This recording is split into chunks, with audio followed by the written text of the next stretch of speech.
Hello my friend, this time I'm in my own city Istanbul. Started the day with breakfast in a unique landscape.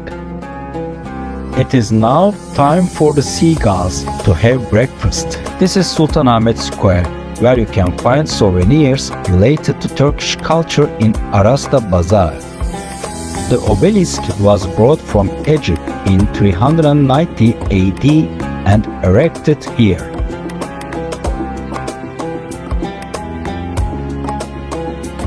I was walking towards the entrance of Topkapi Palace next to Hagia Sophia Mosque.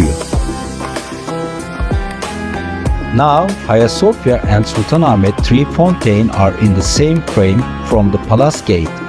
I complete my tour by stopping by Soğukçeşme street where traditional Turkish houses are located.